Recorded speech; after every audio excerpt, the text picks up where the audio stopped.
İran gördü ki Rusya'ya etibar etmek olmaz. İran, Suriye ve Venezuela'dan sonra Rusya'nın en son müttefiki oldu ve Putin'in dostluğunun sərhədləri olduğunu öğrendi.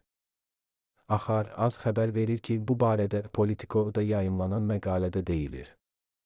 Bildirilib ki, kritik məqamlarda Kremlin müttəfiq ölkələrinin problemlərinə reaksiyası son dərəcə ləng olur. 2024-cü ilin sonunda Suriye prezidenti Bəşər Əsəd üsyançı qüvvələr Dəməşqə baskın edərkən Rusiyanın dəstəyinin onun rejiminin sağ qalmasına zəmanət vermədiyini öyrəndi.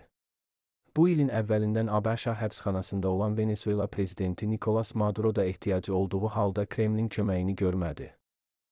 Qeyd olunub ki, fevralın 28-də İranın ali rəhbəri Ayətullah Əli Xameneyi Tehrana hücum zamanı öldürüldü və indi İran Amerika hegemonluğu qarşısında Kremlin səsküylü bəyanatlarının kömək etmədiyini görür.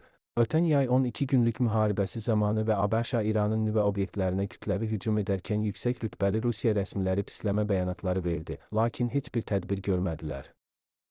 Düşmənlərimizi peşman edəcəyik, Larijani. İran ABŞ-dan fərqli olaraq uzun müddətli müharibəyə hazırlaşıb. Axar az xəbər verir ki, bunu İran Milli Təhlükəsizlik Şurasının katibi Əli Larijani özünün hay səhifəsində yazıb. Son 300 ildə olduğu kimi bu müharibəni İran başlatmadı və cəsur silahlı qüvvələrimiz müdafiədən başqa heç bir hücuma qoşulmadı. Nəyin bahasına olursa olsun özümüzü və 6000 illik sivilizasiyamızı şiddətlə müdafiə edəcək və düşmənləri səhv hesablamalarına görə peşman edəcəyik, o qeyd edib. Qeyd edək ki, İsrail və ABŞ 28 fevraldan İrana qarşı hərbi əməliyyata başlayıb. Endirilən zərbələr nəticəsində İranın ali dini lideri Əli Xameneyi başda olmaqla onlarla yüksək səviyyəli məmur ölüb. Ukrayna üçün bir aylıq vaxt limiti. ABŞ prezidenti Donald Trump Ukrayna müharibəsini tez bir zamanda dayandırmaqda israrlı görünür. O, Ukraynalı həmkarı Volodymyr Zelenski ilə telefon danışığı zamanı Ukraynadakı müharibənin bir ay ərzində başa çatmasını istədiyini bildirib. İddiaya görə danışıqların gedişində Zelenski müharibənin bu il bitəcəyinə ümid etdiyini deyib. Trump isə müharibənin çox uzun çəkdiyini və onun bir ay ərzində bitməsini istədiyini bildirib. Əslində bu istək Trumpdan Zelenskiyə növbəti xəbərdarlıq kimi qiymətləndirilə bilər. Çünki Trump üçün müharibənin dayandırılması vacibdir. Buna nail olmaq üçün də o tərəflərə müəyyən təzyiqlər edir. İndiki məqamda daha zəif halqa Zelenski olduğundan Trumpın təzyiqləri də əsasən məhz ona qarşı yönəlib. Görəsən, müharibə bir aya başa çatacaq. Referans media xəbər verir ki, mövzu ilə bağlı bizim mediaya açıqlamasında politolog Tofiq Abbasov bildirib ki, Trumpın Zelenskiyə ünvanlanan bu xəbərdarlığı ultimatum kimi qəbul etmək olar. Ümumiyyətlə, Trumpın danışıq tərzində təzyiq elementləri var. Əvvəlcə o, Venezuela ilə belə danışdı.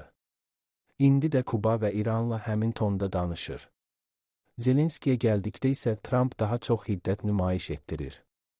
Ukrayna böhranı ilə bağlı məsələdə kollektiv qərb faktiki olaraq parçalanıb. Zelenski də daha çox Avropaya meyillidir.